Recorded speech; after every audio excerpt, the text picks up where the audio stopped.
Let's have a ball. Assalamualaikum warahmatullahi wabarakatuh. Salam sejahtera untuk kita semua. Salam, Om Swastiastu, Namo Buddhaya, salam kebajikan. Yang terhormat Bapak Dr. Budiono SEAK MSI, selaku dosen pengampu mata kuliah Teori Akuntansi 2023. Di sini, kami kelompok 3 akan mempresentasikan materi tentang pendekatan regulatoris untuk perumusan teori akuntansi.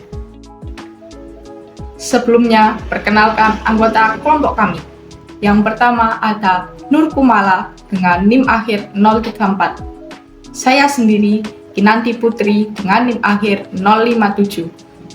Imelda Dwi Wulandari dengan NIM akhir 101. Selanjutnya, Novi Ulfiana dengan NIM akhir 107, Artika Ratnasari dengan NIM akhir 157, dan yang terakhir Rizka Ayu dengan NIM akhir 436. Baik, materi yang pertama yaitu mengenai hakikat standar akuntansi. Standar akuntansi mendominasi pekerjaan para akuntan. Standar-standar ini terus mengalami perubahan, dihapus, dan atau ditambahkan, baik di Amerika Serikat dan di luar negeri. Standar ini memberikan aturan-aturan praktis dan bermanfaat bagi pelaksana pekerjaan seorang akuntan.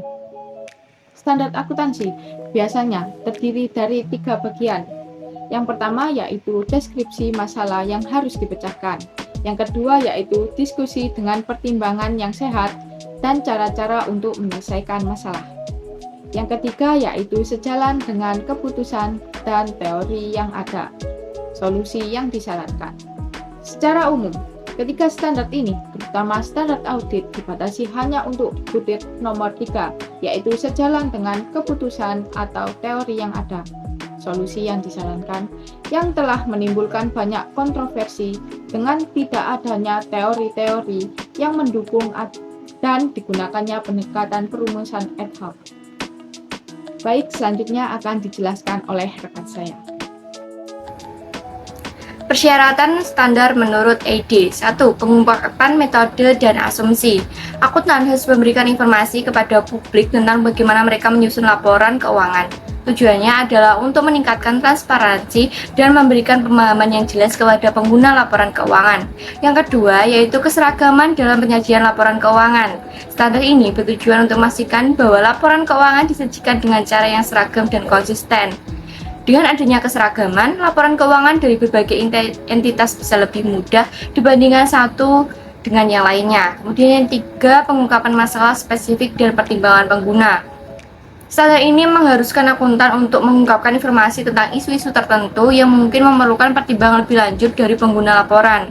Pengguna laporan keuangan diharapkan dapat menilai sendiri informasi yang disajikan berdasarkan situasi dan kebutuhannya. Yang keempat yaitu keputusan dalam penilaian atau valuasi. Standar ini menetapkan bahwa dalam laporan keuangan harus ada keputusan yang jelas terkait dengan penilaian suatu aset atau kewajiban. Keputusan ini bisa bersifat eksplisit atau implisit. Selanjutnya akan dijelaskan oleh rekan saya.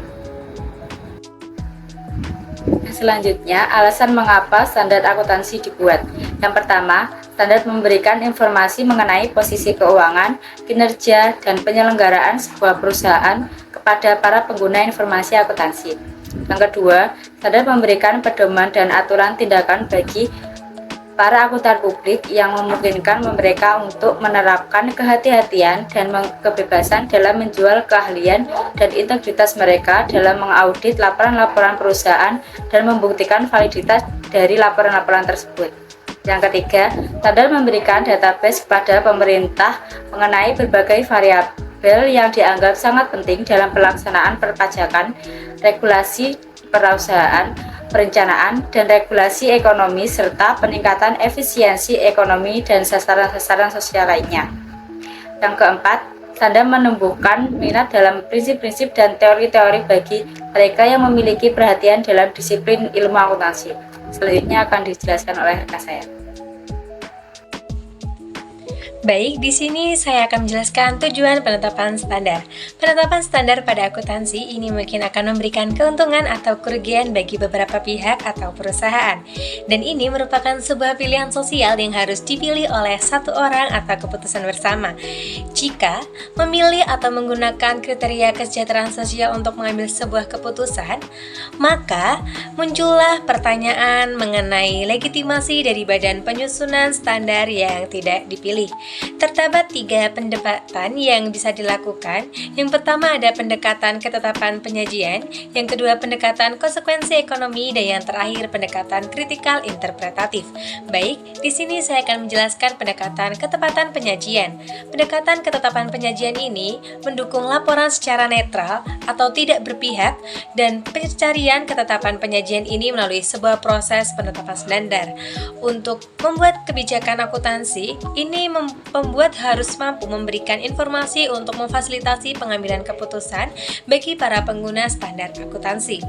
Dan jika informasi yang diberikan sudah benar dan dipilih berdasarkan kebutuhan dari para pengguna, maka disinilah para pengguna yang akan mengambil sebuah keputusan tersebut. Baik, pendekatan selanjutnya akan dijelaskan oleh rekan saya. Baik, di sini saya akan menjelaskan mengenai poin 2, yaitu pendekatan konsekuensi ekonomi. Pendekatan konsekuensi ekonomi ini mendukung pengambilan standar yang nantinya akan memberikan konsekuensi ekonomi yang jauh lebih baik dari konsekuensi ekonomi yang buruk. Pembuatan kebijakan akuntansi ini harus mampu memberikan informasi yang akan mengarah pada keputusan para pengguna informasi. Jika yang dicari itu adalah sasaran pengukuran yang akan berorientasi kepada pengguna, maka pembuat kebijakan akuntansi tersebut harus memberikan sebuah informasi untuk memfasilitasi pengambilan keputusan kepada para pengguna. Dalam hal ini, secara praktis, para pembuat kebijakan tersebut yang akan bertindak selaku pembuat keputusan. Adanya pendekatan ini, standar yang berlaku yaitu standar yang memiliki dampak baik atau positif bagi sosial. Baik, jadi selanjutnya yang ketiga ada pendekatan kritikal interpretatif. Jadi pendekatan kritikal interpretatif ini memiliki pendapat bahwa laporan keuangan seharusnya digunakan sebagai suatu instrumen perubahan sosial dan bahkan pada suatu perubahan sosial yang radikal. Hal seperti ini timbul karena adanya kesadaran bahwa dalam kebijakan akuntansi yang pada dasarnya adalah sesuatu hal politik, jika dilihat mereka beroperasi atau bekerja untuk kebaikan para pengguna dari beberapa kelompok yang lainnya. Baik, terima kasih presentasi dari kelompok kami. Wassalamualaikum warahmatullahi wabarakatuh.